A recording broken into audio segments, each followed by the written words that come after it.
This is another episode of the Flight Ringers podcast. I'm David King. And I'm Daniel Spottswood. We're professional cartoonists. We're a Legion of Superheroes experts. But this isn't Flight Ringers, is it? Yeah. Oh, I thought it was Super Talk, our spinoff, our highly successful spinoff program. No, it's Flight Ringer Super Talk. Is the special episodes where we talk about the letters pages. I see. The insiders only. Like, you have to have a sophisticated palate if you want to watch this one. Only available on your Patreon. Oh, fuck. No. If only we were smart enough to use Patreon, we might get 10 people to sign up for it. 10 people who chip in $10 a month. That's $5 for me and $5 for you, dude. The more you contribute, the shorter we'll make it. Make the video? Yeah. If you want less from us. Yeah, like, you want us to stop? You got to pay. That's right. Yeah, okay, let's try to do this. Let's do this. It's time to go back, David, to the future. Back to the future? To the 30th century. I almost said 31st. Yeah, it's not the 30th. This is the future of the past of 25 years ago. Is it just 25? Yeah, this is more like 35 years ago. Damn. Now that can't be right. 35 years ago? 1990? Yeah. Unbelievable. Like, when we were a kid, a comic book from 35 years ago was a golden age, ancient, brittle Superman #1 or something. You know what I mean? Like, it was so old. Mm-hmm. And that was only 35 years ago when I was a kid. Right. But for a guy who's 35 now, this thing is like the decrepit. Well, they hold up better. Yeah. Baxter paper. They weren't sitting in barns. I follow this it's called Heritage Comics Grader on Instagram. I guess they actually grade comics for that Heritage auction house. Mm-hmm. And so they're always posting up like these CG seed things of like 9.0 Golden Age comics, you know, like somehow they found these things that are practically brand new Golden Age comics. It's kind of intense, kind of crazy that they're still out there like that. When anytime I see a comic book from the 50s, it is like literal garbage kind of stapled together. Right. That would be pretty cool. That probably doesn't happen very often anymore, though. Everybody knows they're worth something at this point. There's not a lot of addicts with like Silver Age, even Silver Age stuff sitting there. I think so, but I think there's also still a lot of people who don't know they're valuable, who just think they're junk. Yeah. Well, they're right. Yeah. But like, you know, like there's somebody who has a short box of comics up in their attic that's been there since the 70s. And they're like, get this out. What is this? And they like leave it at Goodwill or something. I bet that happens a lot. Right. Or, well, not at flea markets. People who sell for a living, they know they're valuable, but like regular people who are only concerned about like their car and their phone, they don't know. Yeah. It's about rarity, not age, really, though, anyway, right? Like, the only reason those old comics are valuable is because back then no one thought to save them.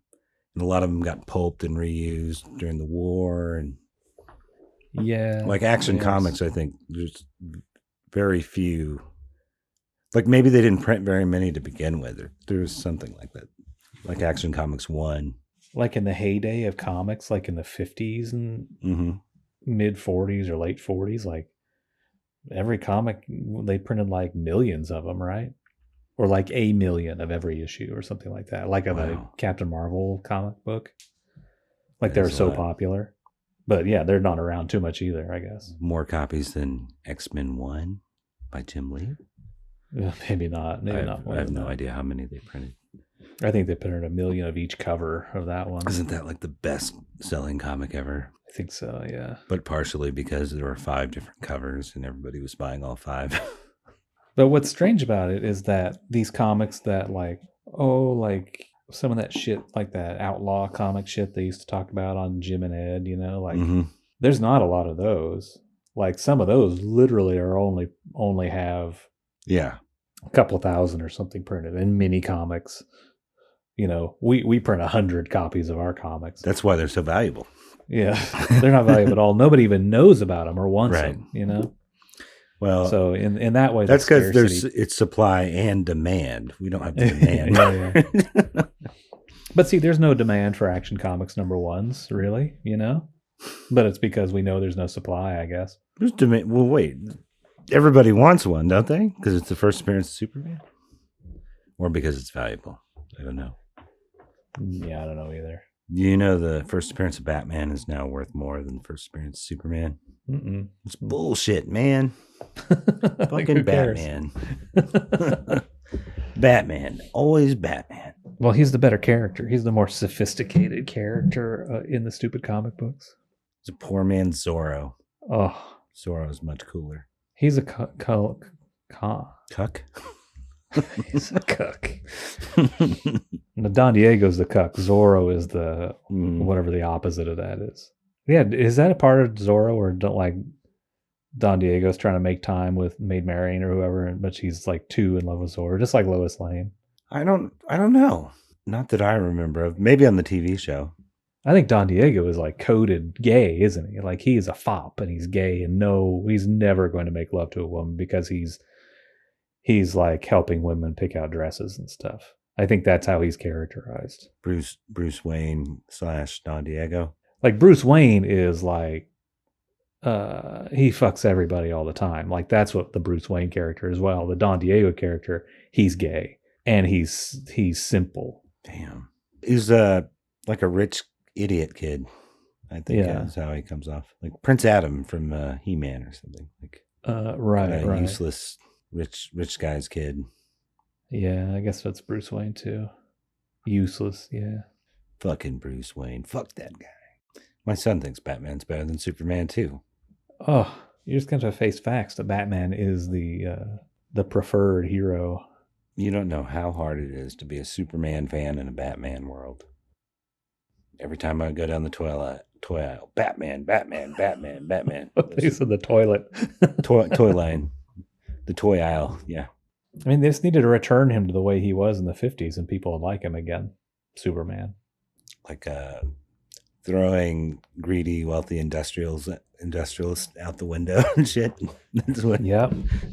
That'd be cool. Make him more like Batman is. He doesn't do that to industrialists. He does that to mentally ill people. But if right, you had Superman do that to people like Bruce Wayne, it would be he'd be popular again. Yeah, those early Supermans are fun. He's beating up corrupt politicians and wealthy people, wealthy assholes. He's like scaring the shit out of them, right? Like there's like it just in Action #1, like he kidnaps like the mayor or somebody and like holds him by the belt and like jumps across the city or something. Yeah, he's like running over telephone poles and stuff. Yeah. Yeah. Yeah, he's a New Deal Democrat. Let's talk about the Legion. We're going to do it. Okay, let's talk about this for real this time. Legion Superheroes #9. It's I think it's Legion. Oh, it's called Bridging the 5-Year Gap in this one. It's not a Legion Outpost. That's right. Not in the future. They went from the future of the future. Oh yeah.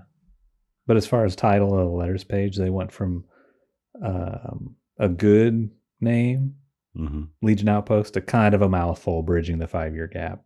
I don't know. It feels apropos to me. I guess so, but they're going to have to come up with a new one pretty soon because as they get farther away from issue 1, where the 5-year gap is less of a story driver, we won't care. We'll be like, why are they talking? What's the 5-year gap? I only started reading it with issue 40. What are they talking about? I actually don't know if they kept it or not through the entirety of the run. I imagine after 0 Hour, they probably just defaulted back to Outpost. Yeah, or maybe before that even. Wait, after 0 Hour? I wonder if they even had a letters page after 0 Hour. Like it was done. I think letters were still around 30 years ago. But you're talking about after 0 Hour 26 years ago. My bad. They're on their way out, that's for sure. Mm-hmm. Well, they start the letters page with a little note correcting the credits of issue number 5. Ah, yes. Which they already corrected one time before in the letters page of number 6, I think. 6 or 7. Okay, so the credits in number 5 say Giffen is responsible for the story and the pencils. Beer bombs are responsible for story assist and the dialogue. And then Al Gordon is responsible for story assist and inks. Right. And then they corrected it in 6 or 7 to say Tom and Mary Beerbomb should have been credited with story and not just story assist. Mm-hmm. And now in this one, they're taking some more credit away from Keith Giffen and saying that like that wasn't right either. Giffen didn't do shit except pencil it, and Tom and Mary did all the heavy lifting of the story, plot, dialogue. Right. It says that Tom is, I think it's Tom writing all this. He says that Giffen more or less was an innocent bystander as only a co-plotting accessory. Right. I wonder if you asked him now, he would be like, Giffen didn't draw that issue. I did. Oh. Or does this have anything to do with the fight they got into during the production of this issue? Oh yeah, you said that. Was it this issue or the previous one? Yeah, it's issue 9 where. Right. Was it? Well, Beerbomb wanted it to be to more closely mirror like kind of look like a Silver Age comic, and going as far as to have those pages photocopied or whatever for the artist to look at and try to mirror that look, only with the changes. Giffen thought that was a dumb idea and completely dismissed it. And apparently they got into some kind of argument over it. Like a shouting match, I think maybe Beerbomb said. It was like the only time we had words. I bet they were in the same room and Beerbomb like took a deep breath and went, whew, and Giffen flew across the room. Because he only weighs 35 pounds. Oh, yeah. Maybe. And like when he landed, it was like if you threw a piece of glass on concrete. That's the sound it made when Giffen landed. Yeah. And then what happened? Giffen just got right back up. He like a little arm popped out of the pile of glass. Mm-hmm. Or 2 arms rather, and one arm had a little hand broom, and the other hand had a dustpan, and he swept himself into the dustpan and then threw himself in the trash. Yeah. He was a lot younger then. I mean, he might have been 50 pounds. Yeah. So you think at this point, these 2 guys are on the outs, and the beer bombs are like, fuck this guy. And I also feel like Giffen quit. Like, he doesn't even work on this comic anymore for the last 2 months, it seems like. I don't think he's throwing him entirely under the bus or like thinking he's never going to work with him again. I don't think it's that bad, but it's bad enough that he's being a little passive aggressive here. Yeah, I think he's being kind of passive aggressive in a lot of his responses in this one. It's like a little bit saltier than usual in this letters page. Mm-hmm.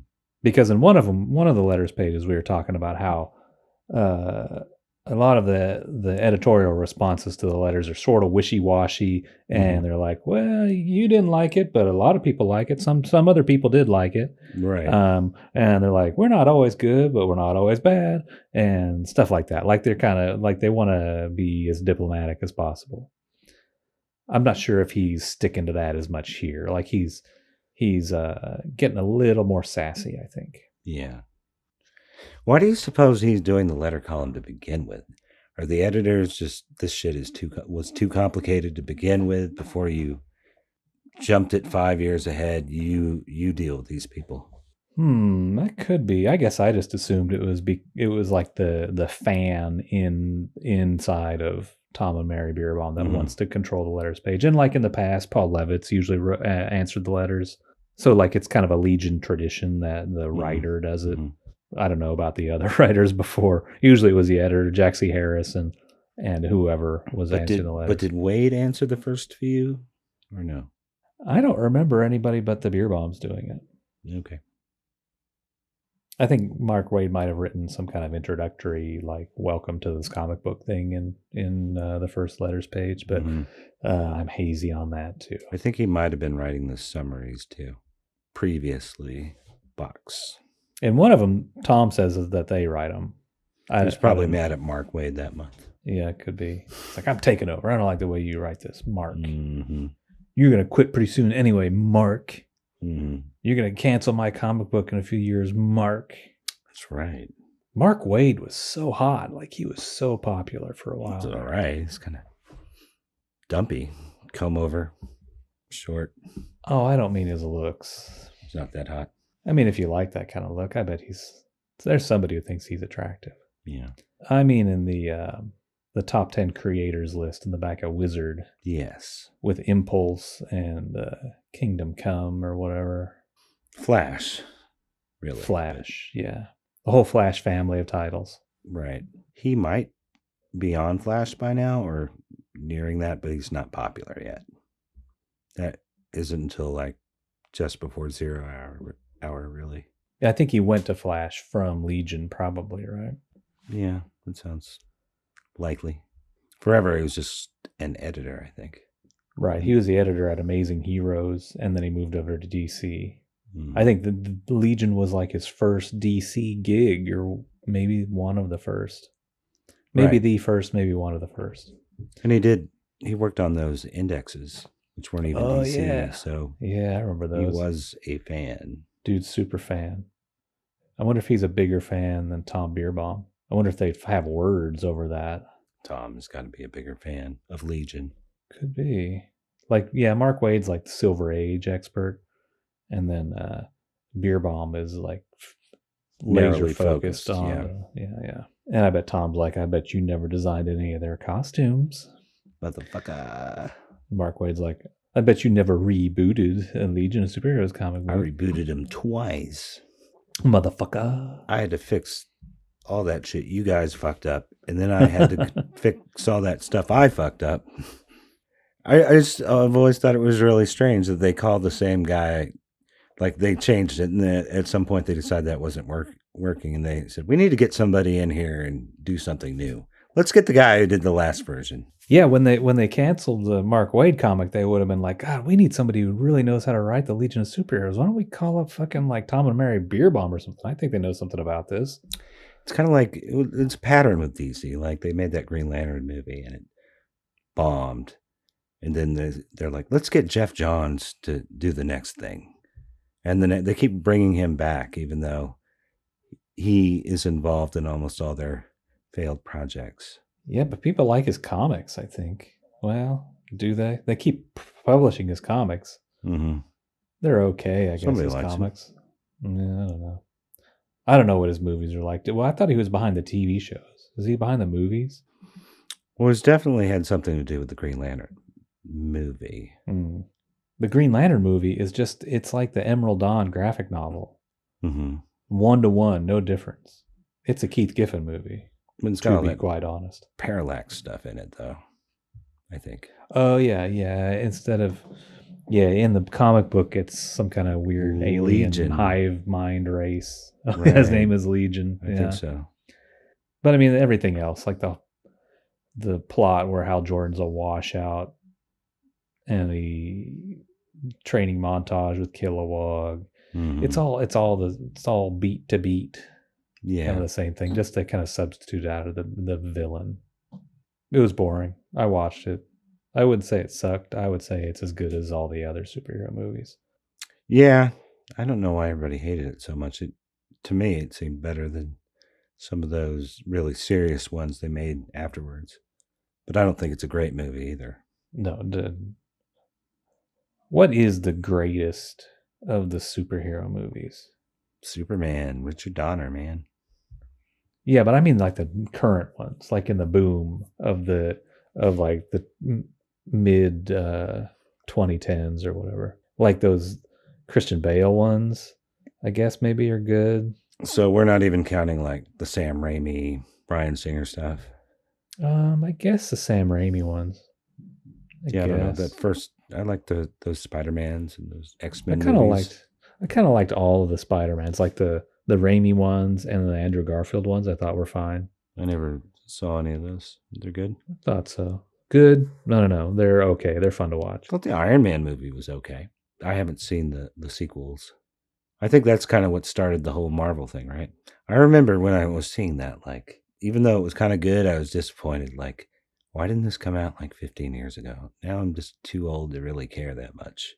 Like, I would have loved this when I was a teenager. Yeah, that would have been good. I'm just thinking that how come they don't have one that's as good as like any like Steven Spielberg movie, you know? You know, like these movies that are just exceptional. Mm-hmm. They're popular hits. They're really well done technically and creatively. You know what I mean? It's like how come there isn't at least one MCU movie that's like that?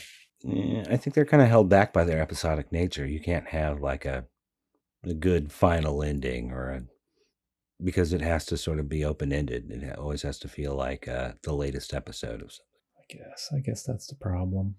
A problem. I don't know. It's the problem, but yeah, I mean that's the problem with why there hasn't been. I mean, if E.T. hadn't ended with E.T. going back to space, he's like, they're just having fun. You know, they're going to have new adventures.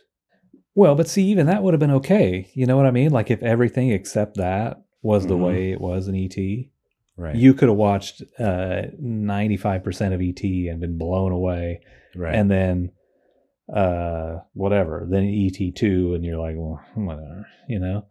I just feel like there's always this. It's like their franchises try to have it both ways. I think good stories need endings, and these are the kind of stories that aren't allowed to end. I guess so, but see, in the comics, there was always here and there, like Star Trek 2 is the best Star Trek, and part of the reason is Spock dies at the end, even though we kind of know he's coming back, but you probably didn't. Spock dies. Oh, spoilers. What were you saying? Even though you know he's coming back in the third one. Well, now we do, and I think even in the credits, if you watch long enough, it says next summer, Star Trek 3. No, it doesn't say that. I think it does, but yeah. So in retrospect, it's obviously a gimmick, but at the time, the feeling of finality, I think, adds. That is part of what makes that movie good. Yeah, I mean that's a handful of good scenes in that movie: Spock dying and everybody reacting to Spock dying. It adds some extra gravitas. Shatner acting almost there at the end. Oh, dude, he's such a good actor. He's pretty good at the end, where he almost starts crying when he's talking. He did cry, didn't he? Well, he sort of. Okay, he's such a good actor that he made me think he cried. Human. Yeah, that's how I did it, right? Yeah. All throat. Maybe Spock didn't want to be human. Well, he totally didn't, right? He's like, he's embarrassed of his emotions and hiding them all the time. Right. And he's like, he overcompensates, kind of like a Republican who's not straight. Me. like a gay Republican has like 3 wives and 100 kids, right? And drives a truck. Hates gay people, you know. Yeah. But I mean, well, Spock is clearly that kind of guy, because whenever you see any other like Vulcans, like his dad and everybody, they all have emotions. He's the only one who acts like a robot.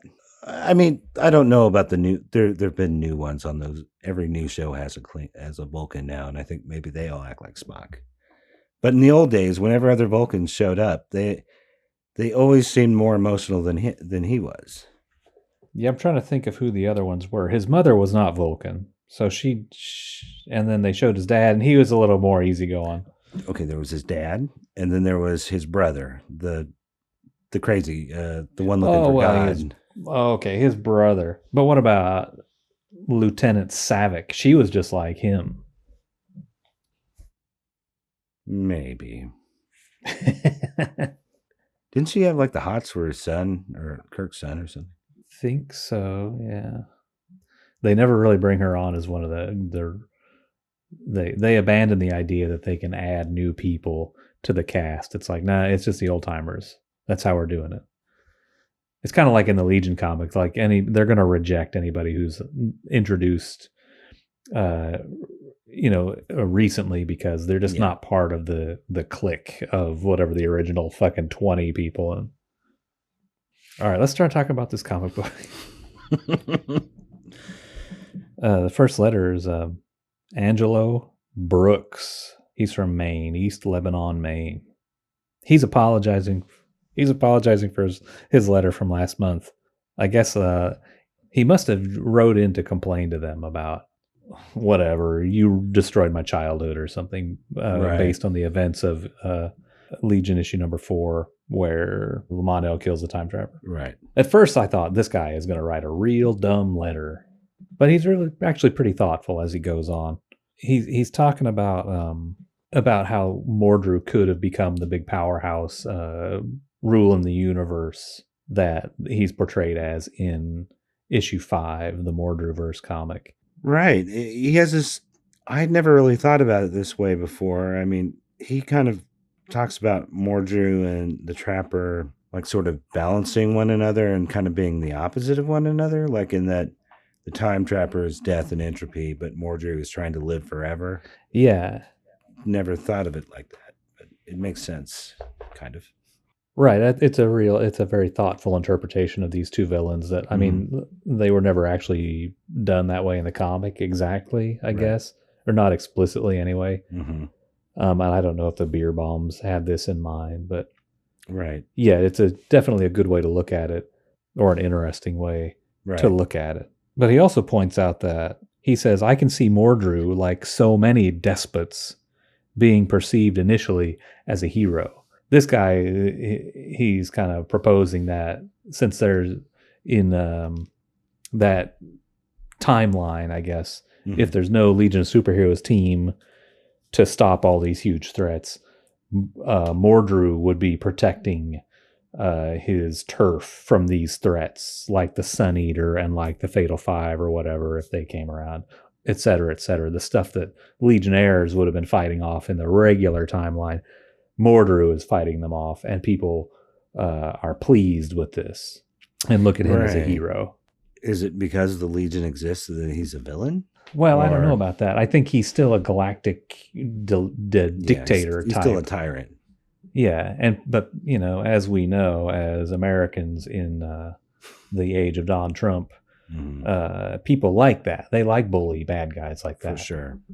Yeah, that's sort of the least realistic thing about that issue. Everyone seems unhappy. You could kind of interpret it either way. Like this guy makes it, Angela Brooks makes it seem like maybe Mordru shows up and presents himself as a good guy and gets people on his side and protects them before gradually taking over more control. Which is kind of what he is doing, or what he must have done during the 5-year gap, because he was sort of reformed, and then they ended up trusting him enough to put him back in power, literally. Yeah, that's a good read on the way he must have regained his powers.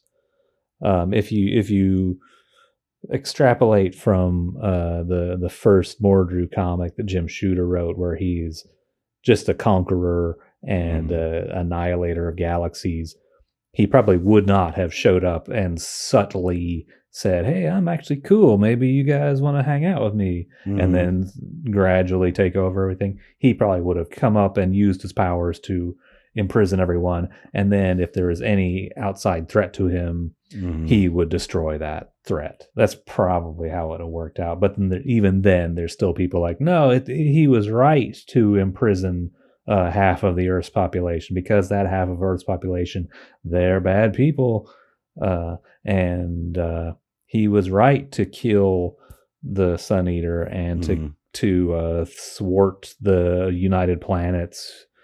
All those things are bad and wrong. There's lots of people like that. Angelo Brooks suggests that even people who would have been Legion of Superheroes heroes might have fallen for Mordru's strongman act. People like Timberwolf and Block. I think he means because they're the dumbest Legionnaires. Yeah, it's. I think we mentioned this when we covered the issue, but it is a little disappointing that they plugged in that vampire guy and a couple other characters that never amounted to much in the story, when it probably would have been more interesting if at least a couple of the guys who are normally heroes were like Mordru's enforcers. Oh, right. Yeah, we've got Mano as his top lieutenant guy. And you could have used Vikros or whatever his name is. He wasn't really in Mordruverse, was he? I can't I remember thought myself. he was. I thought that was actually his first appearance. But it is a good thought to have, instead of those guys, or maybe in addition to those guys, have fucking Starboy be one of his thugs or something, you know? Even if in the case of Starboy, he roped him in and is forcing him to do this so he can have a planetary champion from another planet doing his bidding, even though it's like under duress through blackmail or something. All right, you were right, you son of a bitch. Sometimes this whole memory works. It's almost a trope, really. It's kind of surprising they didn't utilize it. It'd be too easy to make Sunboy the guy because he's the villain and everything. But if it had been like Cosmic Boy, or Lightning Lad, or someone you wouldn't expect to be the Mano-like character. Prody 2. Right. Somebody really pure. Right. In mentioning the possibility of Timberwolf and Block maybe being in the ideological thrall of Mordru, he says, after all, courage and nobility are more often learned than innate, meaning that even somebody who we know as a hero, they may have to be educated into being a hero through some trial and error.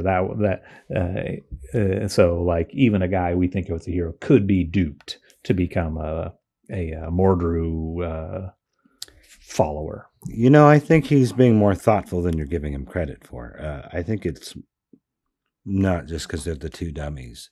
Remember, when Block first shows up, he's a villain, but he changes sides after encountering the Legion. Yeah. And I think Timberwolf was somewhat adversarial in that first appearance as well. Oh, yeah, you're right. So there might be a couple examples of characters who were influenced to become good guys. Oh, yeah, you're right. They became good and they became dumb. With the goodness comes the dumbness. Just look at the Democrats.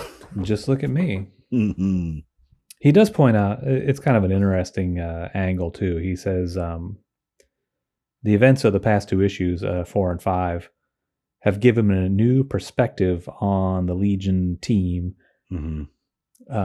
He has a more cynical idea of their purpose. Like, he's kind of looking at this like if you were reading a series of smart sci-fi novels or something. It's like now what I thought of just as a lighthearted superhero teen club, now they're actually like pawns in a bigger game, and they're the tools of one of the big villains. So it's he almost is looking at this as not like, even though we've had at this point 40 years of Legion of Superheroes comics, now he's starting to look at it as the story of Mordru and Time Trapper fighting each other, with their each having their own tools in the battle, or armies, I guess. Right.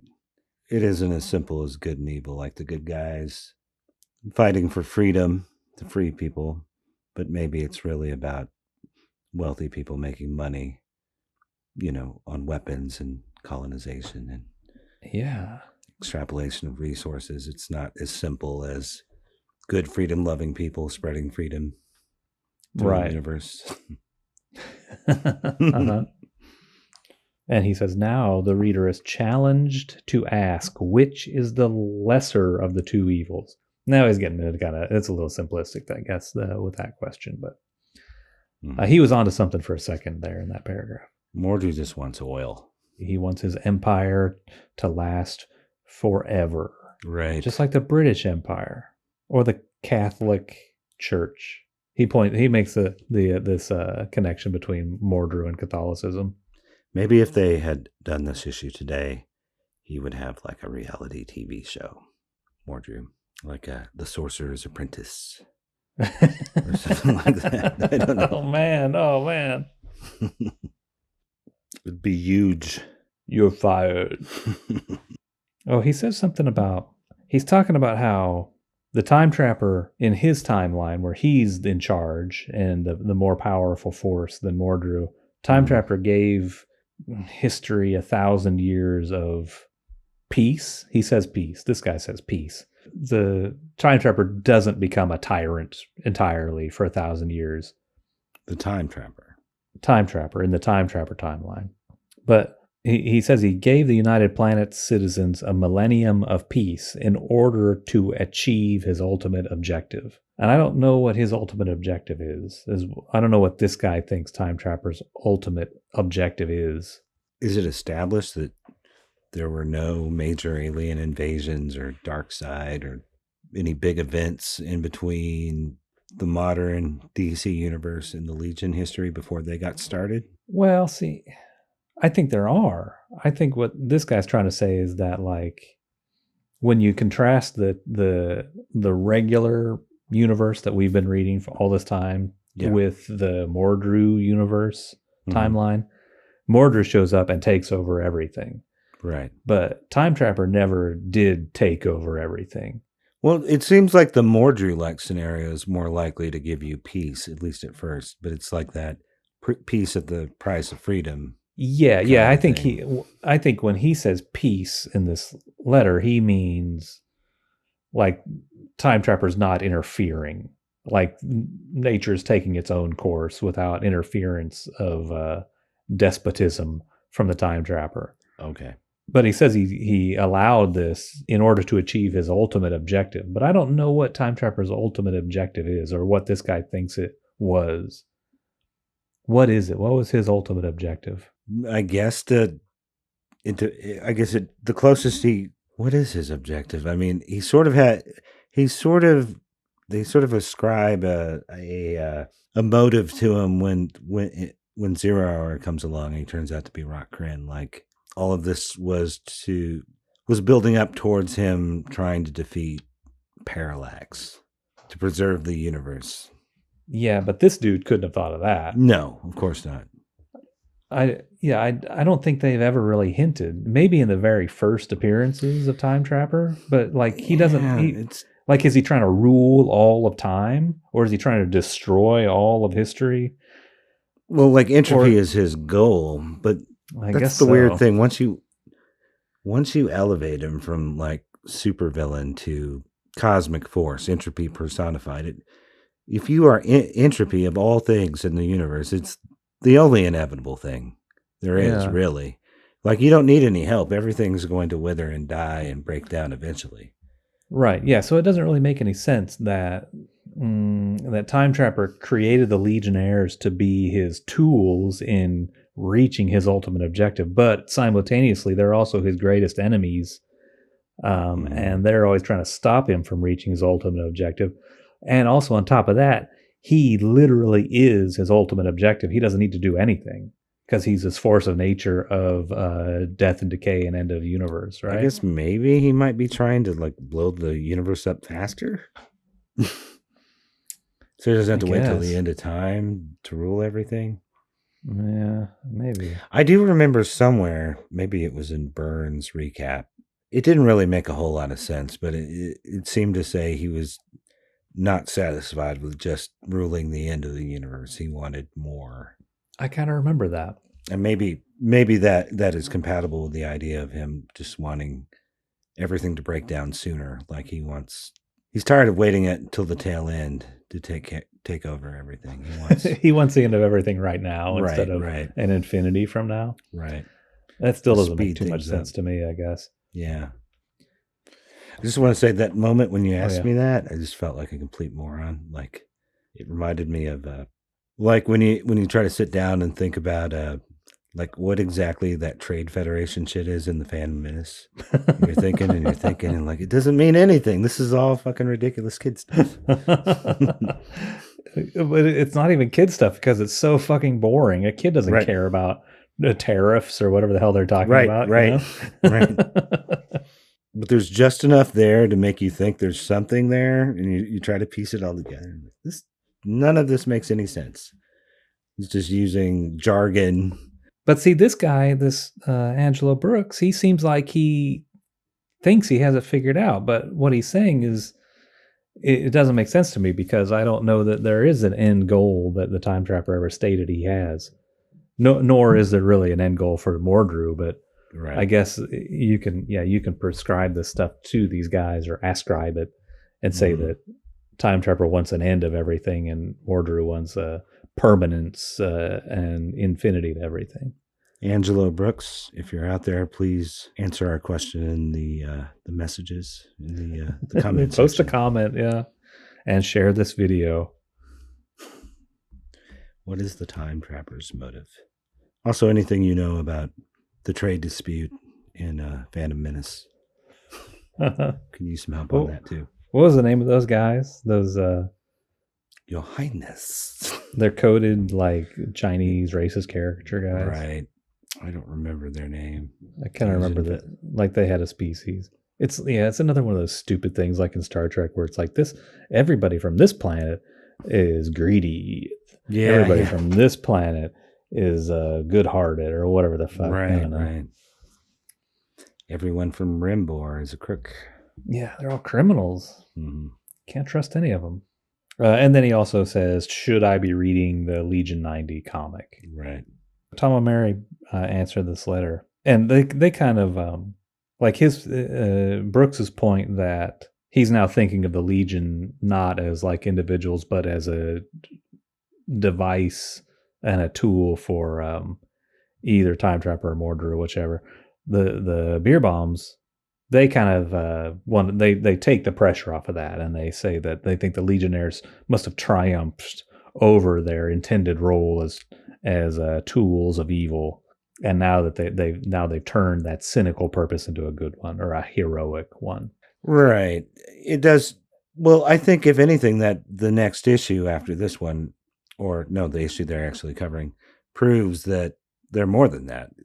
It's more like a river, and maybe he channeled it to some degree, but it was inevitable. Like these heroic figures would arise in some shape or form, whether he was there or not.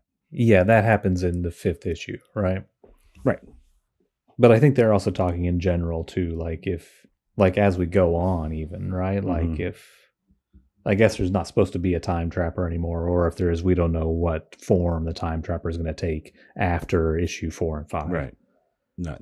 Yeah. So we don't know if they're tools of this guy, but well, we do know by the end of the issue that Glorith intends to do the same. Right. But we know that without Glorith or the Time Trapper, they're still kind of heroes, maybe less organized in a slightly different form, maybe less potent, less useful, but yeah, that's true. And I think one of the later letters, they kind of get to that too, don't they? Fuck if I know. Yeah, they do. I'll try to remember it. And then they say, as for Legion 90, this is another kind of salty response, or I felt it was, from the beer bombs. As for the Legion 90 references, we're not going out of our way to plug that book and don't feel reading it is necessary to understand ours. Mm-hmm. So if anybody ever asks you if you got to read Legion 90 to understand Legion of Superheroes 1989 series, you don't. The author said so. Maybe salty. I appreciate the honesty. I mean, yeah, I just thought it was kind of funny. He's like, we're not going to go out of our way to plug that book. That book. You know, like when, remember Bill Clinton, he's like, oh, I never slept with that woman, to phrase it that way is kind of like dismissive and superior acting. Yeah, I don't actually remember that, but I do remember Dave Chappelle paraphrasing that in a Clinton impersonation. What? He wouldn't impersonate Clinton. Killing them softly. I'll have to watch that. I don't remember that clip or that sketch. It's the best one. The best one of Chappelle? The best special. That's not the best bit, but the best. Oh, it's comedy. A special. It's not on Chappelle's show. No, I think it's before that. It's like his first really big comedy special. It's pretty good. There's absolutely nothing transphobic in it. Nothing that would offend me in that one. Well, I won't go that far, but maybe something. When I turn it on, I'll be like, Chappelle, I challenge you to offend me. I did not plug that comic book. I did not have relations with that comic. Plug it. He wasn't talking about Monica Lewinsky on that. He was talking about Jennifer Flowers, I think. Is that the one Bill Clinton raped? I think he probably raped both of them, didn't he? No, I think Lewinsky was in love with him and would have done whatever. Yeah, I don't think he raped her, but he raped somebody. I bet he raped a lot of somebody's. Yeah. Did you ever read that? It's a Tom Hart comic, Monica's Story. Yeah, I don't remember anything about it, but I did read It's it. a good comic book. I remember reading it because I got it, much more recently than when it came out, or Mm-hmm. super good comic, and it's like it really humanizes Monica Lewinsky, and it's drawn in that silly Tom Hart kind of style. Classic comic. I don't know that any of you could possibly find it anywhere now, but Probably good have comic. it in here somewhere. One of the great single issue comics. I would put it on my list of 100 great single issue comics. That's high praise. I've read a lot of fucking single issues of comics. Mm-hmm. Most of them are very low on the bottom, low on the list of good single issue comics. So if you're listening, check it out. Look for it. It's Tom Hart, and I think somebody else was involved in it. Sam Henderson? Surely it wasn't Sam Henderson writing it. That would be funny, but very improbable. I think it's adapted directly from her diaries or something. Maybe they were released in the case somehow. Now, was this one of his mini comics? No, this is from like alternative. Maybe it's like a comic book size thing. Yeah, alternative. Is that what it's called? He was with Alternative for a little while. Was that Jeff Mason? Or no, wait, or was Jeff Mason Top Shelf? No, Jeff Mason was Alternative. The lawyer guy. Yeah. Top Shelf was Brett Warnock and Chris Staros. Chris Staros, yeah. Mm-hmm. Warnock's long gone, and they're part of IDW now too. But yeah, I don't know if they're really still around. I think I still get junk mail from Staros. The Staros Report. Yeah. Staros Report. Yeah. I never. Yeah, you'd have to like buy something from them to get junk mail from them, right? Or it's like email. You must be talking about email, right? Yeah. I don't think I've. Yeah, I haven't thought about Top Shelf in a long ass time. I never bought anything from Top Shelf. Anything I bought some. Like I bought the Jeff Brown comics and stuff. I never had blankets. You got all the Alex Robinson stuff and Tony Consiglio. Yeah, those guys are funny, but I never read any of their comics to speak of. Alex is really good. I think he really genuinely is good. A good writer. I'm not just saying that because I know him. I think he's actually good. And Tony is extremely good. I don't think I've ever even seen a Tony Consiglio comic like in person. Oh, really? I've seen Alex Robinson stuff like Box Office Poisons and stuff like that was coming out when I was, when I was on my way up on reading different stuff. I never got it, but that's how I met both of those guys. I'd read Alex's stuff and I liked it okay, but I was never like, I need to meet this guy. Tony, I read his stuff. I had to meet him. So I went out of my way to find him at an SPX and talk to him. Like, are his comics like those, like when he was on Ink Panthers and stuff, like he'd have these insane stories and super funny. Like the guy just knows how to spin a yarn. Is that what his comics are like? More or less. Yeah. Yeah. Yeah. I mean, he didn't make a whole lot of stuff. Mostly he made like mini comics, and there would be those SPX anthologies that used to come out, and I would get those when they first came out. And his strips were always my favorite ones in there. It was really funny, so. I used to get those. You know what? I can't remember anything that was in them though. Most of them were like him like working in shitty grocery store jobs. Maybe I just related to it. I don't know. Yeah. I remember buying those. Like, yeah, there's like 3 or 4 years in a row that SPX anthology was like awesome. Like, I would look forward to it because it was just, there's a ton of different shit in there. Till Brian Ralph killed it. Brian Ralph killed something? No, he tried to save it, but it was too late. Like it got, I don't know what happened. It just, part of it is just nobody. It's like a thankless job putting those things together. Because they started out like a comic book. They were in comic book format, but then they turned to digest easy enough. But then it started getting fatter and fatter and fatter until it turned it, and it was pretty cool. And then it had nice stuff in it, but it just was an enormous amount of work for whoever had to do it. Like an anthology like that, I feel like would be very difficult to churn out like annually, you know, and just like, especially with those many pages. Like I think I probably got that one with the Charles Burns cover, which is probably the biggest one. And then there was just diminishing returns after that. I'm trying to remember. Expo 2000, I think is what it was. Isn't that No, the one? That's the that's one with the Dan Clowes cover with the Dan robot. Clow. Oh, okay. So It's Expo like 90. this rivety, square-looking robot on the cover. It's kind of a blue-green. All right, I don't think I had that one. No, it's really good. There's one with the one I'm talking about is Charles Burns, and it's like a beautiful girl, like about to embrace this like zombie guy with like flies buzzing around. Yeah. That it was about an inch and a half thick. Then there was one with a Jaime Hernandez cover. That was maybe the last good one. And I got one with like a fucking Jay and Silent Bob Matt Wagner cover. That's further back. That's when it was like the comic book, I think. No, or wait, maybe there was a couple like that. No, I think it's a little bit bigger. It's not comic book size, but it's bigger than a digest, isn't it? I think the Jaime Hernandez one is bigger than a digest. I think the Jay and Silent Bob is the same size as the Charles Burns, but maybe haven't thought about them in 20 years or something, so I don't know. And there's one of the pink cover. Oh yeah, who was that like Farrell Dalrymple or somebody on the pink one? I think so, and like maybe James Kolchaka drew the back.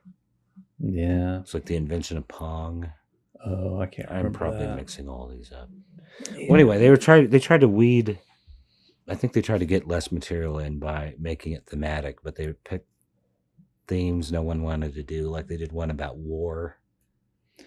Like who wants to fucking draw? And we're in the middle of a fucking war too. It's like, yeah, I think I probably purposely didn't buy that one.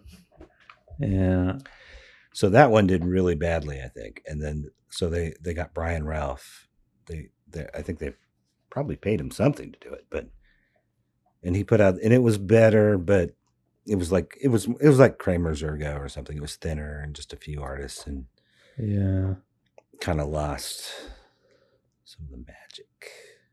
But those were really great to me because I read those long before I actually got to any kind of con.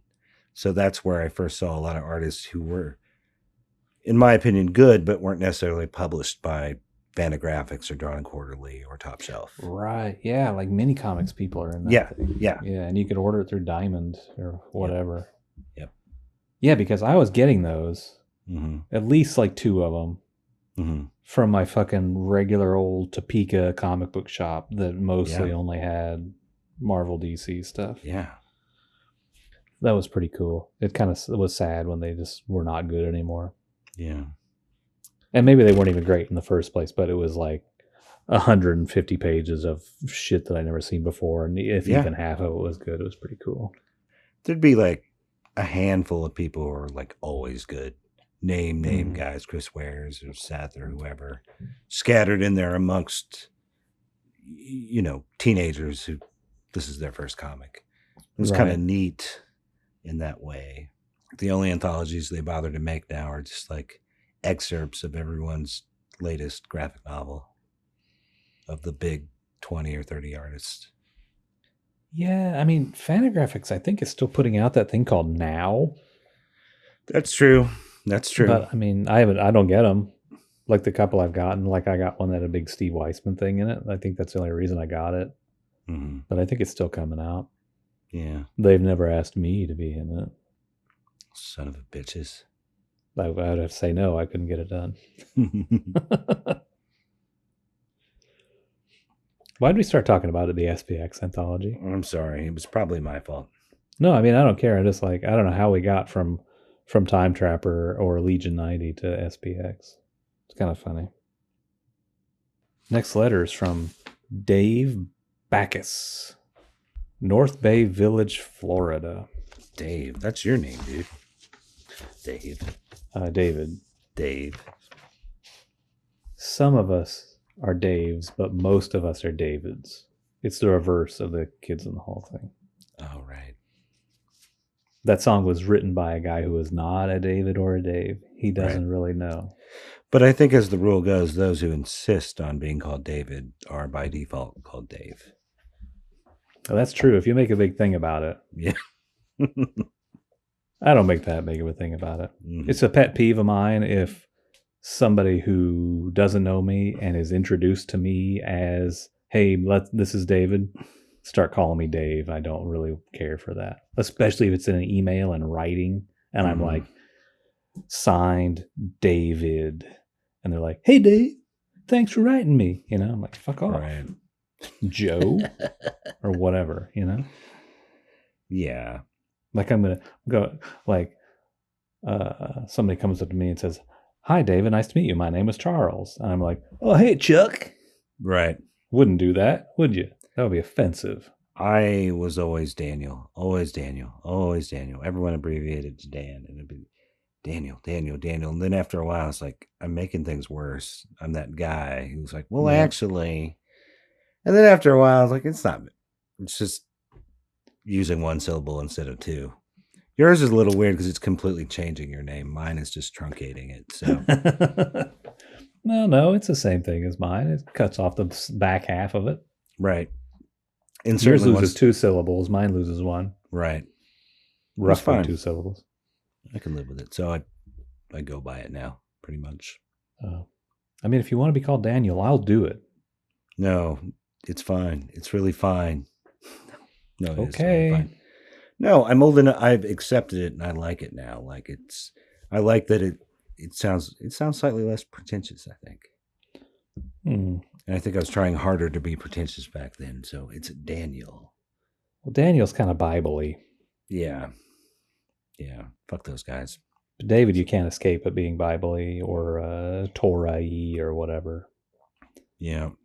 But nah, I don't care. You know, there was a famous advertising campaign about 2 guys named Dan and Dave. No, the Bartles and James? No, but it was around the same time, maybe. They were Olympians, I think. And there was like a Nike kind of thing. I remember that now that you mention it. They do commercials together and stuff. And yeah. It was like, was it during the election or an election? Possibly. Dan or Dave. And one guy is, one guy's black, one guy's white, or he's whatever. One guy's kind of mixed ethnicity. Mm-hmm. I do remember that. Like, that's some MTV shit from the early 90s, probably around the time of this comic. Yeah. Wow. Dan and Dave. We'll have to parody that for all the advertising we do for our podcast. Right. When Nike sponsors us. Call back. Like, hey guys, you remember the Dan or Dave spots from 1989? And it'll be somebody who was like born in 1998. Right. All right. We got to get on track here. Dave Backus of Florida.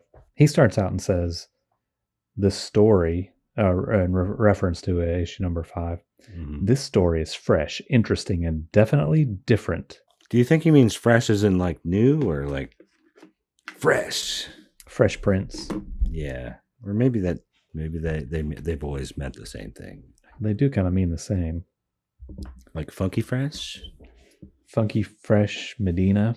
Mm-hmm. It's a slightly dumber letter than the first letter. He's the fellow who's saying maybe this idea doesn't hold up. Like if you removed the Legion, the universe would have ceased to exist a long time ago, maybe, from all the various bad guys. Exactly. Well, no, I mean, the gist of his letter is that he can't imagine that there's an alternative. Like in the It's a Wonderful Life kind of scenario, like if you take George Bailey out of it, like this guy wouldn't figure out that, well, without George Bailey, then his wife would have married some other guy or something like that. Like, well, I guess that's a bad example because in the movie she didn't marry some other guy. She was a spinster. But I mean, like, if anything, he's arguing to, for the It's a Wonderful Life scenario where everything's going to be shit without the Legion. Well, yeah, but I guess what I got from it is that he can't seem to grasp that something else will happen without the Legion of Superheroes. He seems to think that if there's no Legion team, there won't be anybody to put up a fight against a menace that comes at them. Even though we're still reading a DC comic here, there's always going to be, if there's no Superman in town, there's going to be a Booster Gold in town or something like that. He doesn't seem to grasp that concept. It's like, oh, you took away the Legion from the Fatal Five story, then that means the Fatal Five killed everybody. instead of, oh, you took away the Legion from the Fatal Five story. I bet there was some other heroes. The heroes of Lalor showed up and maybe fought the, something like that. Yeah. If they existed. Yeah. But yeah, my note here is like this dude, if he watches those time travel movies, he's confused. He has no idea like how it would have worked. Record, George's wife never did marry. She became an old maid. Dun, dun, dun. Right, and she looked so plain when they showed her, right? Which she had glasses and she's basically, yeah. She became single. She stopped wearing makeup and short skirts and stuff and just focused on reading and education. Yeah, I mean, her life was kind of fine either way, I guess. But yeah, right. Like, an old maid. Did he cry when they said that? I wonder. I don't know. I need to. What was that guy's name? The angel guy, Wilbur? Clarence. Yeah. Is he the one who breaks the news that Mary became an old maid? You're not gonna like it, George. Whoa! She's an old maid. Whoa! She's an old maid. You would think it might be worse to see your wife with some other fella, but no, she's an old maid. That's the worst It should have been scenarios. You're not gonna like this, George. She fucked your brother. Right. What?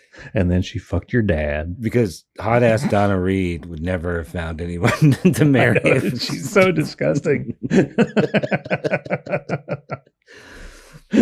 All right, what an insult, huh? It's like, even when she's an old maid, she's still fucking hot with the glasses on and stuff. You like that librarian look? Yeah. She was smoking back in that day. Nobody in Bedford Falls was ever going to touch her. Right. She's so putrid. Right.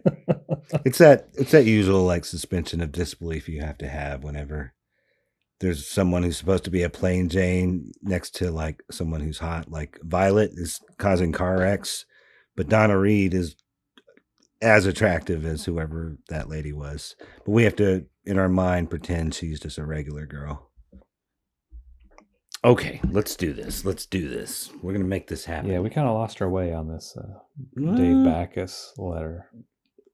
Well, maybe if Mr. Backus wrote a more engaging letter, we wouldn't have to talk. We wouldn't start talking about Wrath of Khan instead.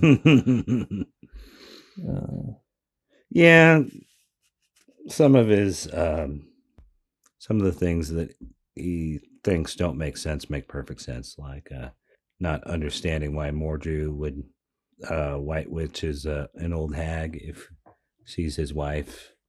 Like, of course she's not going to be an old hag if he's going to make her beautiful. Yeah, that's a joke that I said that was kind of a Mort Weisinger style response from Tom Bierbaum when. Oh yeah, when the dude's like, "What? Yeah, well, how come she's a babe again when we know she got turned into the hag?" Like. But then in the response, yeah, the beer bombs are like, how come she's not a hag? Because Mordru's no fool. No. He would have a babe for a wife. He would turn her back into a babe instead of have her be the hag, wouldn't you? Right. Kind of a wise guy kind of answer. I mean, also probably accurate, but kind of a wise guy, old-fashioned kind of Mort Weisinger letters page answer. He's basically looking for flaws in this idea, like how this idea can't really work. He mentions Eltro Gand. We can only assume he's actually referring to the Largan's ancestor from the 20th century who showed up in Invasion, because Eltro is not in Invasion. Yeah, I was trying to figure out what he was talking about. He sort of calls out he says the Time Trappers story in issue number 4 had plenty of loopholes as well. Eltro Gand is shown to have existed. But he's talking about 4 instead of 5, and he sort of mixes up, or he sort of is vacillating between the shit in issue 4 and the shit in Invasion. Yeah, I get the feeling Tom doesn't understand either, because he thinks he's talking about Eltro in the 31st century. Yeah, because Eltro only was ever in the 30th century. Right. But I don't know if he's talking about the Time Trapper story, like when Time Trapper is telling Mon-El about how I did all this. Because I was just flipping through that, and I don't think the Time Trapper actually mentions how he fused Mon-El and Eltro together in the story that Time Trapper. Remember this? There's the sequence where Time Trapper is like, "Let me tell you what's going to happen if you kill me," and they do this kind of neat. Giffen does this neat transition where they kind of truck in on Time Trapper's vacant face, and it turns into a Starfield and tells the history of the universe or whatever. Like in that part, like there's no Eltro Gand in that, I don't think. There is some interaction between the two, like earlier in the issue, like right, yeah, and like he kills him or wipes him out, erases him. At some point, gets tired of him whining. Yeah, but see that's also still prior to the destruction of the Time Trapper, so it becomes kind of a moot point too. Yeah, I'm not sure what this guy is trying to say. Like I say, like isn't he? He's talking about invasion, right? He does mention invasion. He mentions how the Daxamites learn that they have powers and learn what happens, their weaknesses, I guess. That happens in Invasion when they initially learn that, I guess.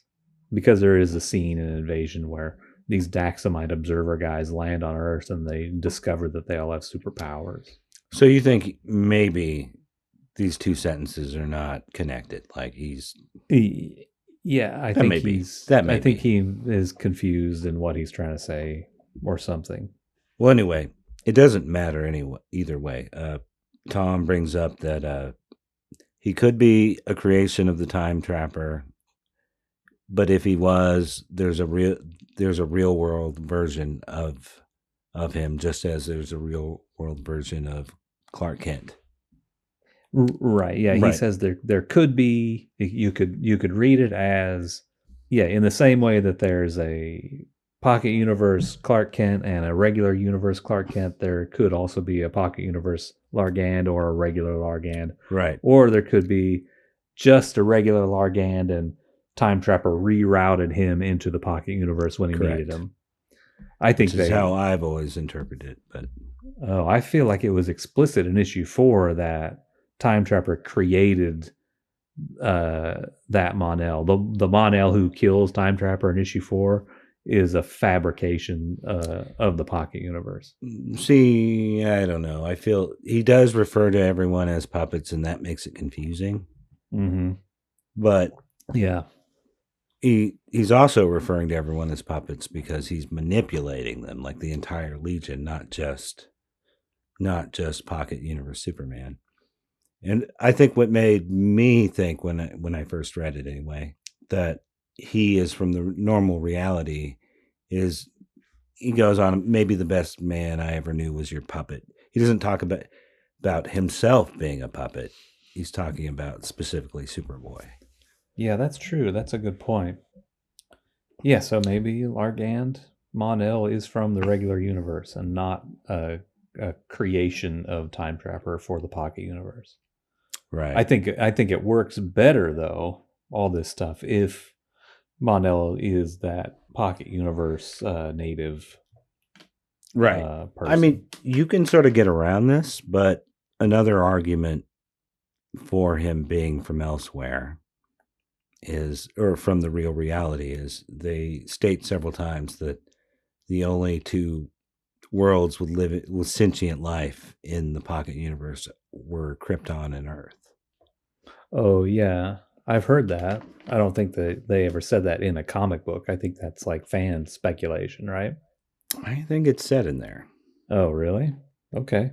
I mean, I don't know, because people are always arguing against it, like, or punching holes into it, because it doesn't make a lot of sense because aliens are always showing up in Superboy. Well, yeah, I mean, that kind of follows this Dave Backus's thesis or whatever, that you can't just undo all of this stuff by doing what they did and replacing Superboy with Mon-El. By that same logic, like you can't erase the fact that there's aliens from Venus showing up on Pocket Earth Smallville, because whatever. There's probably only Krypton out there, or what am I supposed to think if you tell me there's only a Krypton on Earth? Where do these Venus guys come from, for example? The answer I found to that, because I always wondered about the Earth Krypton thing. I don't really like this answer, but it does make sense, I guess, is like the Silver Age stuff did happen and then ceased to exist. And this is just like a patch that the Time Trapper created to allow him to continue to exist. So it's an approximation, but it's not verbatim the Silver Age stuff. So basically all those alien stories never happened. Yeah. Do you know what I mean? Right. But see, to a guy like Dave Backus, he can't follow that. Right. Like, you can't tell him that all these stories never happened, because he'll be like, well, I have the issue right here. Or, like, if that didn't happen, then how did whatever Crypto get a purple collar that he used in 10 issues that was given to him by a guy from Venus? You know what I mean? Right. He'd be like, you can't explain that away. I'm pretty sure this was Burns doing, too. Like, it served his purposes somehow for maybe that. Because he revisited Pocket Earth, the big story with the where he kills the Kryptonian criminals. Like, for that story to work, or for him to need to kill him, there had to be like nobody else, like maybe no space police to turn them into. I don't know. Yeah, something like that. Yeah. So anyway, this guy, he's one of the confused, I think. Mm-hmm. He ends his letter with these wise words. He says, please remember that we fans tune in every month to see our heroes, not mainly a crew of strangers. So he only wants to see the primary legion of superhero characters. He doesn't want to see any new characters. Never again. He shouldn't introduce a character and try to build them up into a main primary character. Mm-hmm. The fans don't want to see that. They still just want to see fucking Dawnstar. Where's Dawnstar? I don't want to see Celeste Rockford or Rockfish. Right. That's what he says. That's what he thinks. With their powers and their costumes. Right. And not so old looking. We don't want to see progress. We want to see the same thing again. Couldn't you just write the same thing that Jerry Conway wrote? Please, Tom and Mary. I want to see Dagon the Avenger. I want to see Dr. Mayavali. Oh, have we done that issue yet? No, we haven't done that yet. But that's what he wants. And he wants to see those guys defeated by, whoever. Name your top 5 Legionnaires from the 70s. That's what he wants. Doesn't want fucking Ultra Boy with the ponytail or Brainiac 5 with a 5 o'clock shadow. Does he have 5 o'clock? Maybe he does in a couple issues. Oh, probably. I don't know. That's just a hypothetical kind of example, rhetorical example. Right. Just to serve my own point that this guy's a joke. Man, Dave Backus, he's going to read this. He's going to be like, or he's going to hear this. He's going to get in his car and drive across the country. I live in Kansas City, Kansas, next door to Dan Spottswood. You get us both. Yeah, good luck. I don't live in Kansas City, Kansas. Oh, son of a bitch. This son of a bitch isn't going to find us. Did I ever tell you that I had a very vivid dream with you in it like 10 years ago, and I still fucking remember it? I dreamt that the apartment that I was living in at the time was burning down, and I woke up in the middle of the night and it was burning down, and I had to get out, obviously. And at the last second, I thought I must have been. I think I was tweeting with you earlier that night or something.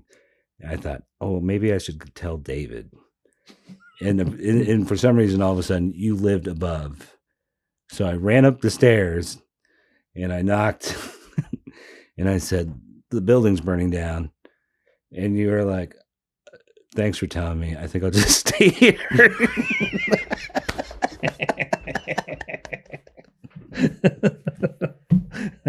Your dream nailed my characterization. Yeah, it was very deadpan. What was the apartment? Was it the actual apartment you lived in, or can you remember it? It was the Yeah, it was the actual apartment I lived in. Wouldn't it be weird if somehow you dreamed the apartment that I lived in and it was accurate to the actual place I lived? That would be very weird. It would trip out. Or like an apartment that I used to live in, not even the one that I currently lived in during the time of your dream, but like my old place. Right. And you could be like, no, there was the stairway, and then you were at the top, and there's one to the left, and the short guy lived in there. And I'm like, what the fuck? How did you know that? That would be really creepy. Yeah, that'd be insane. All right. I'm done distracting you, I swear. We're going to be talking about Starsky and Hutch one letter from now. Yeah. Something like that. 8 is enough. No, there's a show I want to tell you about, but I'm not going to do it. Okay. Now. Yeah, so whatever. The beer bombs are trying to keep it ambiguous, I guess, until they get to the annual. But they do point out that some readers are actually trying to figure this out and make connections and be logical and be open to these new stories, like Angelo Brooks in the first letter. And then other people are going to be willfully closed off. They don't want this to happen. They can't understand how you could have a world that didn't have Legionnaires in it. It's the reactionary mind. Yeah. These guys, he's more, David Bacchus is more of the, I tried to make a point to remember this. The Legion Progressives, Legion, he's more of a Legion fundamentalist. Right. While Angela Brooks is more of a Legion progressive. He's ready to allow them to make changes to the concept and advance it, while the other guy like he's a literalist. Is that what they're called? Like Anton Scalia? And I guess it is on the money that they're taking the Constitution literally at face value, but I think they have a different name for it, don't they? Originalist. That's right. That's right. He's an originalist. I mean, David Bacchus is not the worst of these kinds of people who have written to the letters pages. Yeah, there are people much dumber than you, Dave. Yeah. I was talking to my co-host, not... Why, you son of a bitch. The next letter is from Jules Langley, Cricklewood, London, England, United Kingdom of America. He's a new reader. That's his contribution to this letters page.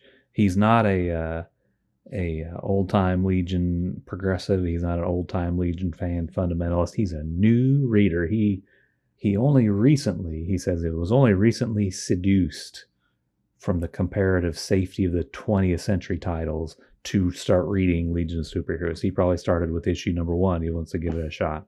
And he doesn't find it complicated at all. No, he's getting along just fine, right? Right. Good comprehension with this guy. Doesn't know what everybody's whining about. And that's sort of my experience too, because I only had a basic, because I'd read several Silver Age issues before. I was coming to all this cold, so it didn't seem overly complicated to me at all. Yeah, it's just a smart, maybe just I didn't have any information to conflict. Maybe it makes it easier not knowing. But no, I didn't think it was impenetrable at all. Yeah, I think part of understanding this is just kind of rolling with it, and you have to, when you're reading a book that you've never read before, you take a book, you don't know what's on the next page and the page after that. Right. You're reading this; it's a whole new experience. Right. You embrace the mystery. Yeah, but if you've read 35 years of comics. Mm-hmm. Not just adventure comics and Legion of Superhero comic books, but the whole range of offerings from both Marvel and DC comic books. Mm-hmm. You think you know what these are about, and then it pisses you off when you're wrong, right? Is that what they're doing? And it's so. How dare you make a comic book where I don't know what's going to be on the next page? How dare you do that? Right.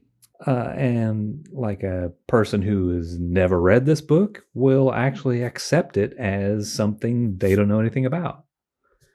Meanwhile, a Dave Bacchus will read this and say, I know what this is about, and you're doing it wrong. Right. You know? Right. and I've been thinking about this a bunch of times as we go through these. Like, there's people who just seem to think that, like, there's the audience, there's me, Dave Backus, and then there's this whole continuum of stories about my favorite superheroes that exists. And then in between us is this fucking creative team. And sometimes those guys get it wrong. They go into the ether where those stories exist. And in their capacity as the messengers who delivered the story to me, like the story already exists, and it's their job to get it to me in as accurate a fashion as possible. And they fuck it up. How could you fucking fuck it up? Like, they think that's what their relationship is with audience, storyteller, and story. They don't realize that these storytellers, they're just making this up. It doesn't exist already. But you seem to think that it's a thing that they can pull out of. Like, there's some ghostly phantom zone full of all 1,000 Legion of Superheroes stories, and Tom and Mary, they reach up and they pull this one off the shelf, and we're going to do this one this month, and they actually do it wrong, and they screw it up, and they twist it to their own ends, and they give it to me incorrectly, and it makes me mad. Right. That's not how it is. Like, these guys make it up every month. It's all totally made up by somebody.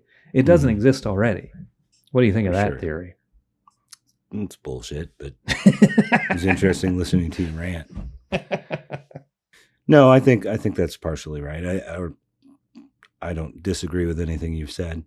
I think a lot of these early people writing in are aggravated because they want to categorize it like, is this something I like, or is this something I hate? And you're not giving me all the answers for me to decide. Like, it's too up in the air. I need to know, is Ultra Boy okay or not? But he hasn't shown up yet. I picked the wrong guy because he has shown up. Right. But until I know how you've treated Princess Projectra, I won't know if I like it or not. Yeah. So I need to know everything. I need to know where all my favorite guys are, and if they lived or not, for me to decide whether what you're doing is good or what sucks. You're forcing me to continue reading this because you're not giving me all the answers straight away. Right. Yeah. It's and there's only those two options, right? It's either it's good and pleases me, or it fucking sucks. Right. And I'm washing my hands of this. There's no room for nuance. There's no spectrum of whatever. There's no ambiguity allowed. I said Colossal Boy is a good example of that because he's the most boring character, and there's somebody who's passionate about this, and it's like, well, how can you not tell me what's going on with the Colossal Boy? You guys are awful writers, awful storytellers. Right. I hate this. It's a terrible thing. Yeah. We don't see him till maybe Kent Shakespeare shows up. Yeah, in issue like 12 or something. And he's really just in it for like 2 panels or something. Yeah, he's a side character. Like handcuffing somebody and taking him off. Yep. I mean, he helps out, but yeah, it's like it's a cameo. Like, he even is like, I'm not going to be in this comic ever again. Right. I'm going to leave it to you guys. Well, and you got to have some guys like that for it to feel right. Like, not everybody's going to be interested in signing back up. Right. That's the best use of that character. The best performance of that character is when he says, I'm a cop now. I'm not going to come back. Bye. Don't get in trouble for killing people here. Oh, yeah. You don't have to go hang out with the subs for a while. When I was a Legionnaire, all I wanted to do was fucking blow somebody's head off, and now I can do it because I'm a cop. Science cop. Yep. We don't have a rule like that. We don't have a science police constitution that says we can't shoot people. Even in the 30th century, those cameras always never turn on when they're supposed to. Yeah. Like, my hologram thing didn't work. Huh. Weird. Anyway, Jules Langley makes some good points. Makes some good points. Mm-hmm. I thought, in contrast to something that the first writer, Angela Brooks, he said courage and nobility are more often learned than innate. Mm. This guy, he thinks the inverse of that, because he thinks that just as in the regular universe, when a legion of superheroes rose up to protect everything from these bad guys, there's always going to be somebody to fill their spot. And they have the same names, the same superpowers in this other universe. And those people have this innate heroic traits to them. And they don't necessarily, like, I guess in the MORDRU story, Andrew Nolan sort of learns a little bit and becomes more heroic, but he's still the hero. So it's an innate trait in Andrew Nolan, as one example, that he's always a hero no matter what universe he's in, and he's always going to rise up to fight the bad guys. And it's not he was no hero first and then learned how to be a hero. He was always a hero way down in here. I'm pointing at my head, and in here, I'm pointing at my heart, and my chest. I thought that was kind of an interesting contradiction between these two guys. And I'm even talking about Angela Brooks, a Legion progressive, not fundamentalist piece of crap, goofball.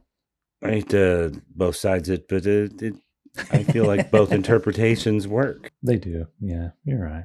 It is interesting, though, that the new reader perspective is much more open to changes, drastic or otherwise. But the Legion is, I mean, this has kind of been proven in a way because they've rebooted so many times.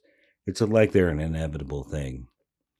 Like you've heard lots of people working on the light bulb. If Edison had died before he did it, it still would have been invented maybe a day later or a week later, but it would have still happened probably. More or less the same. We'd still end up where we are, more or less. Like there's certain inevitabilities, and I think DC sort of depicts the Legion as inevitable. Like it, even if there's no puppet master there, the Legion always appears. Every time they reboot the universe, the Legion is there. It seems like just all of comic book dumb is kind of a fundamentalist point of view in a way that you're always going to have these guys you want to whatever this group of action figures that you want to play with are always going to be there.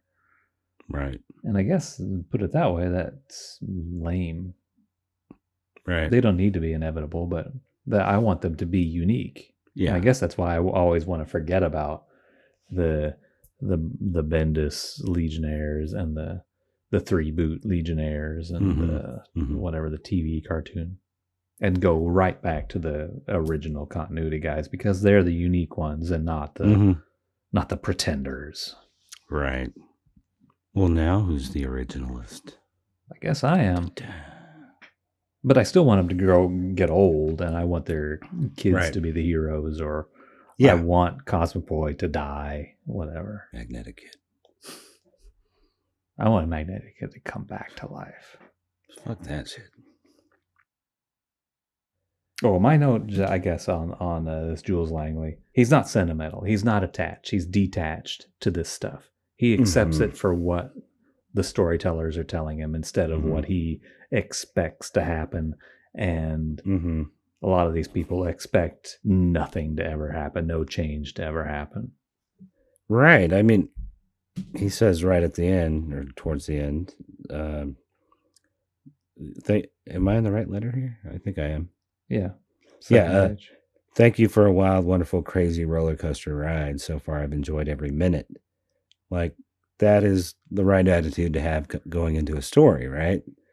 Like, don't worry so much about your favorite guys living or dying or whatever. Enjoy the story, like getting taken into the story. Right. Yeah. You don't have any control. You have to rein in your expectations, or it's not all about meeting your expectations. Right. It can't be. Somebody else is doing it. Somebody else is making this thing. Or he says, not all the pieces could be put back in place after all, so we can expect a few changes. He's just so nonchalant about this. Like, yeah, it's probably going to be different. We'll see what happens. Right. I enjoy it. But it makes me think what a shame it is that all these companies got the wild idea to start all this shit over, because you can literally do anything with it. So you don't need to restart it. Anything you want to change. I like that they're older. Say you wanted them younger. They get exposed to some ray and they're young again. And you just keep going forward. You don't have to erase everything that happened before. And you just can continue the story. Just keep the chain going, you know? Right. Or you could even be like, we're going to start telling shit that happened 10 years ago. Sure. And it's just happening side by side with the shit that already got told 10 years ago or something like that, you know? Right. Because still in the future. You're doing fucking time travel all the time, right? You could easily tell the stories that happened in between the issues that were published in the 70s, and it'd be just fine. Yep. I mean, would somebody be mad about that? Like, hey, remember that Dag and the Avengers story? We're going to tell you what the other Legionnaires are doing that week, you know? Mm-hmm. And would somebody be uptight about that? I don't know. I don't see why. It's not changing anything. Or is it that, like, well, in my brain, Dream Girl was doing something else. The story that's up there in the ether of Dream Girl during the Dagon, the Avengers story, is something else, and you guys fucked it up again. Right. I don't know. Well, you know, these are fantasy stories, science fiction stories. You're not chained to actors who may live or die or age or whatever. You're not chained to limitations of special effects or whatever. There's no need to, like, say it's irrevocably it's too late for me to say that word. You can do anything you want with it. You don't need to say it's too messed up, we need to start over. Definitely. I'm with you. Tom and Mary say check out the coming soon Legion of Superheroes Annual #1. I know. Where does that fall in? I feel like it's a lot further ahead than they're alluding. Well, this is the letters for #9. I think it must come out around 11. So it's not too far from now. But yeah, it's not like it's this week or anything. Right. But they said that they'll be shooting to gradually fill in the details as part of entertaining stories to come. They got some entertaining stories coming up. The ones that fill in the details are less entertaining than the new stories, but what can you do? There's people clamoring for clarity and retelling old stories with new artists and stuff like that. I think it's all right to desire that. It's just you shouldn't demand it. Like when Twin Peaks came back, like every week I'm like, is this the week I'm going to see my favorite guy from the old show or whatever? But it wasn't like, it didn't make or break the show, but it was part of the fun and anticipation, like figuring out what has become of all these characters. Yeah, that's the appropriate approach and response to stuff like that. Not saying, like you said, like, Hank never showed up on Twin Peaks: The Return. What a dumb fucking show. Right. They should have canceled it. No Hank? Bits of Legionnaire business. First guy says something about Ultra Boy. I didn't read back. He's talking about shit in issue 2 where Ultra Boy doesn't want to, or Ultra Boy reveals his use of Ultra Boy reveals his use of his invulnerability powers to his opponent. I feel like this has been brought up before in the letter column, but maybe it just seems like that because I read this letter column 3 weeks in a row. Yeah, but don't they just kind of say it could be either way? Like maybe he wants, like he's outthinking his opponents. Like, yeah, I don't remember the context of what they're talking about from #2, but yeah, they say that he might reveal his invulnerability so that they won't bother trying to kill him. I guess. Right. Yeah, I don't know. Like it's not real. He suggests that it's Rami Silverman of Israel suggests it might be a tactical error for Ultra Boy to reveal his invulnerability or his use of his invulnerability. and I don't see how it could be a tactical error unless they adjust their attacks for an invulnerable person. I don't know what you would do.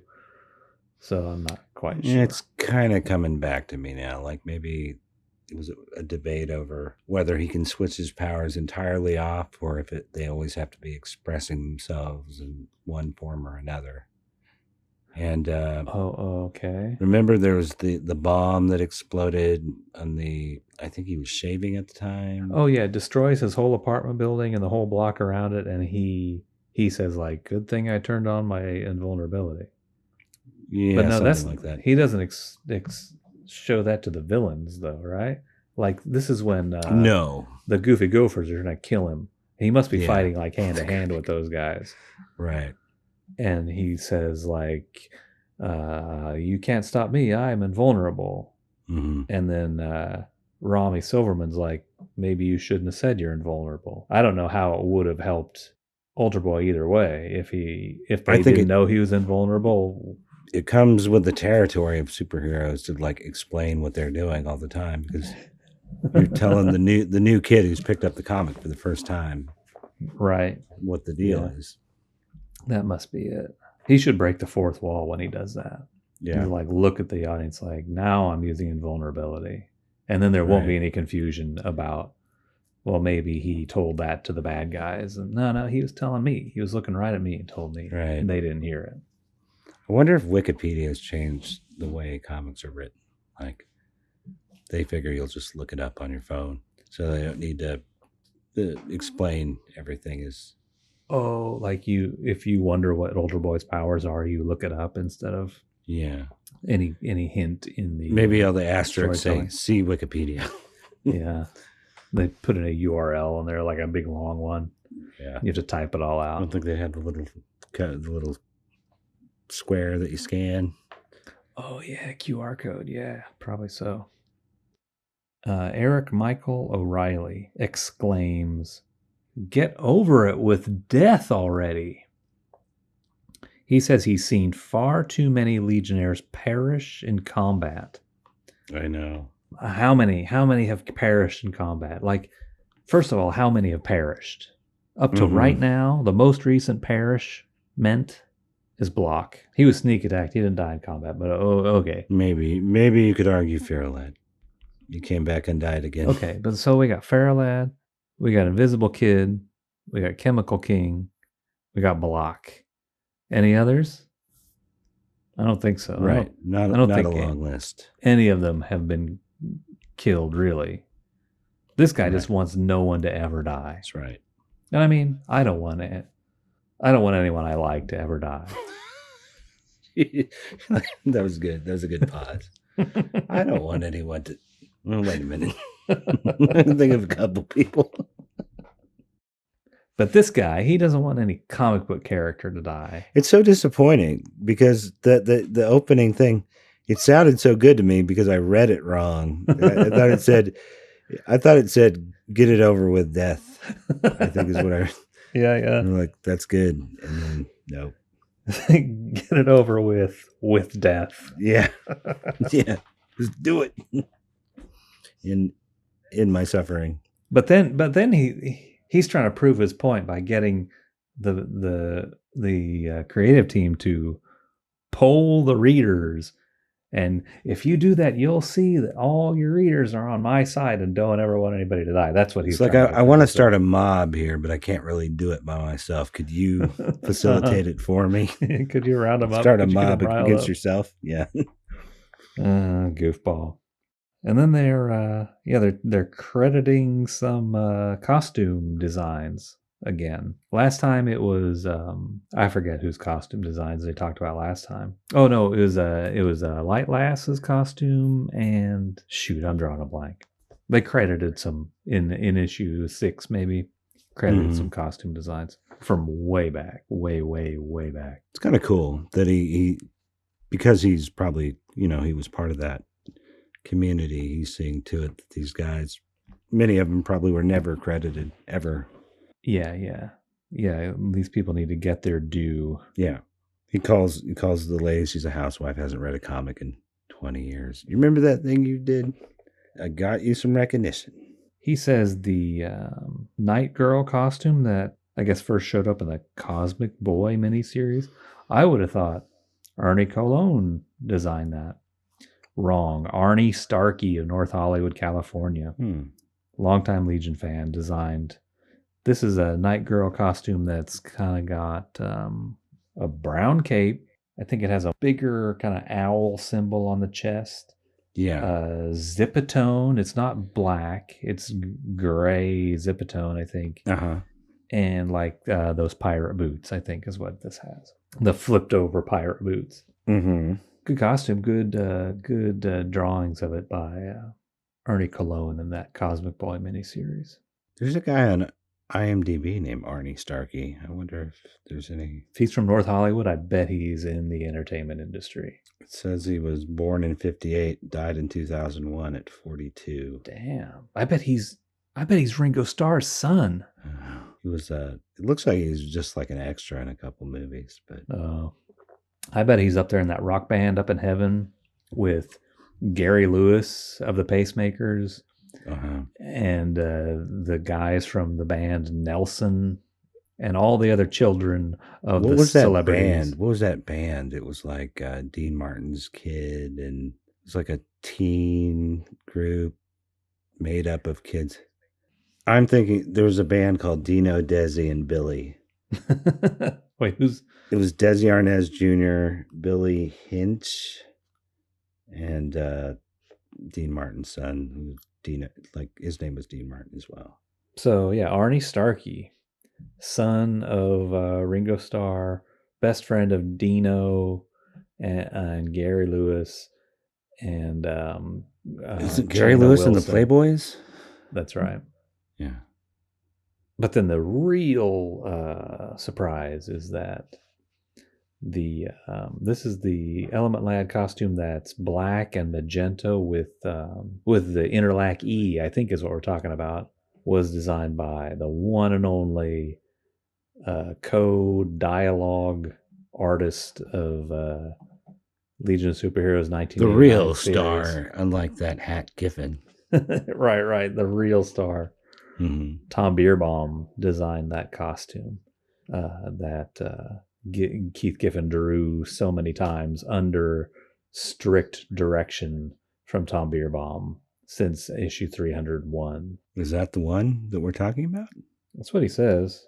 Yeah, I think before 301, it's got it's black with green and a little arrow type of motif. And then it switches to black and magenta with a interlac letter E on the cover, or on the chest, rather. Right. It kind of harkens to his original costume a little bit. Yeah, kind of. Like if you take the white parts of his original costume, color them black. Yeah. And change the E to an interlac E. Very innovative, Tom. Wonderful job. Bravo. The maestro of costume design. Like I bet Dave Cockrum's like, wow, wish I designed that costume. He's like, well, I would have shown flesh in all the parts that are black, but otherwise. Well, that's Grell. That's Grell. You're right. I'm gonna cut the E out. If I designed that, you would have been able to see his scrotum, but otherwise it's great. And our last bit of business here, they're talking about... Do we have a name? Dave Dykema. Repeat letter writer, Dave Dykema. He wonders, where are the statues of the then dead Mon-El and Magnetic Kid? And this always made sense to me. I didn't need to ask this question because it was like they were broke or they were disbanded or whatever. Right. They couldn't afford all the gold it takes to make the big gold statue. Right. They had more important things to worry about, like the Great Collapse. Right, this Magic Wars shit where there was no more technology or everybody's batteries was dead. They got to make new batteries. Sure, it is an affront to the memory of these fallen heroes that they don't get a gold statue while clowns like Reflecto do. But there's only so much you can do when the universe is collapsing, right? Reflecto didn't even die. Yeah. He wasn't a guy. They should have melted down his statue to make the other statues. Well, Mon-El, I think part of it was they left us hanging, kind of like they weren't gonna give us a definitive answer. We saw him flatline, But then in 4, like, he has a grave and he's in it and he's still alive. That's kind of messed up. Couldn't Brainiac 5, with all his powers and all his gadgets and gizmos, detect that Mon-El wasn't actually dead? Well, I think maybe he was, right? But didn't Time Trapper bring him back, or he left a tiny bit of him? He was hiding inside him, basically. I guess. You would see, because Brainiac 5, never mind. We'll talk about it some other time. Well, he couldn't save Superboy. Yeah, Brainiac 5 is kind of full of shit. He could do all this stuff and he just doesn't. He's too busy, like, playing Fortnite or something. He's like, I'll resurrect him as soon as I finish trying to cure these 7 other people that I am indirectly responsible for the ailments they're suffering. Right. Or it's like, I have a more human than human Supergirl robot to create. Right. With supple lips. I forgot about that.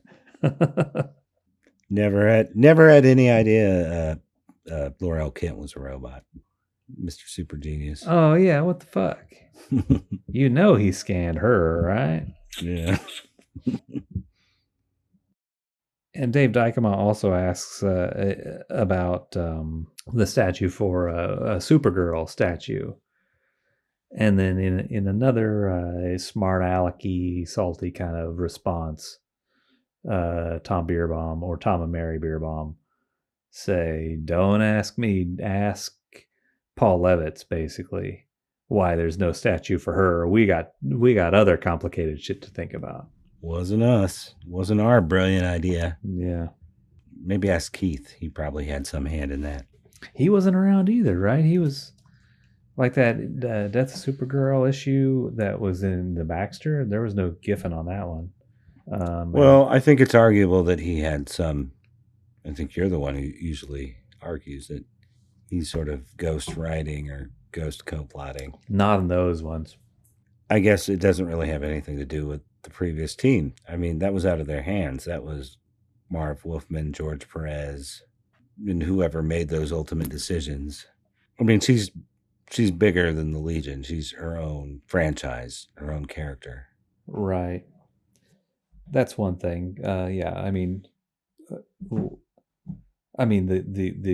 statues of the dead Legionnaires is such a footnote that I imagine Paul Levitz never got around to thinking about it.